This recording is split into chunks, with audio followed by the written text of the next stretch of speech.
Now to a story that all parents and grandparents out there really need to hear. A local 7th grader committed suicide earlier this month, and her grandparents say she was severely bullied at school. School bullying isn't a new trend, but the way kids are doing it is different now, and some would say even worse.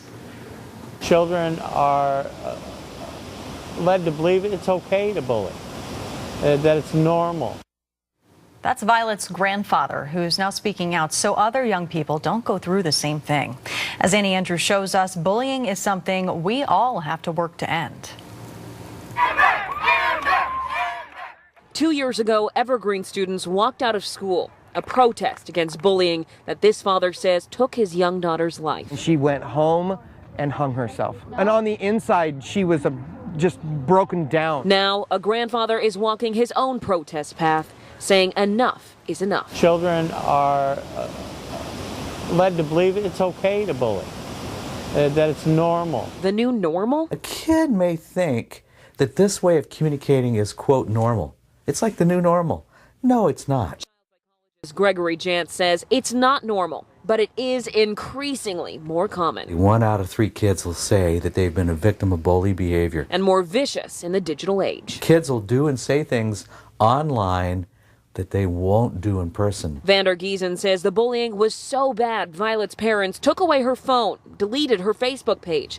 Dr. Jantz recommends the opposite. We do it once a week around the dinner table. We call it digital dinner.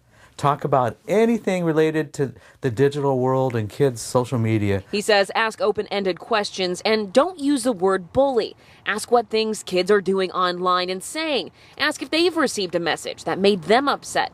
If they have, then you can address who did it and who needs to be involved, like the school. And I have found just letting them know can be helpful. Don't expect the school to be able to stop it. Vander Giesen says talking to the school didn't help Violet's situation. School districts, they don't have any claws anymore. They don't have any teeth. They can't really do anything except for talk. By law, school districts are required to take action. In the 2014-15 school year, 588 students were suspended for bullying statewide. Linden is meeting with parents next week to discuss their policies and procedures. Everett says they revised their policy a month after Amber's death in 2015. Dr. Jantz says parents need to lead the charge for change. Step by step, says Vander Giesen, he hopes to stop anyone else from walking in his shoes. I hope that it stops, that it ends here. In Linden, Annie Andrews, Q13 News. You know, one thing Dr. Jantz says all parents should do tonight is make a charging station at your home. He says no screens should be in your child's bedroom at night. I think that's a great idea. It's something we could do at our house. Yeah, it's a great idea, and it really does a few things. One, it gives your kids a break from their devices. And two, it allows you to watch what others are sending your kids, and it may give you an indication if they're actually being bullied.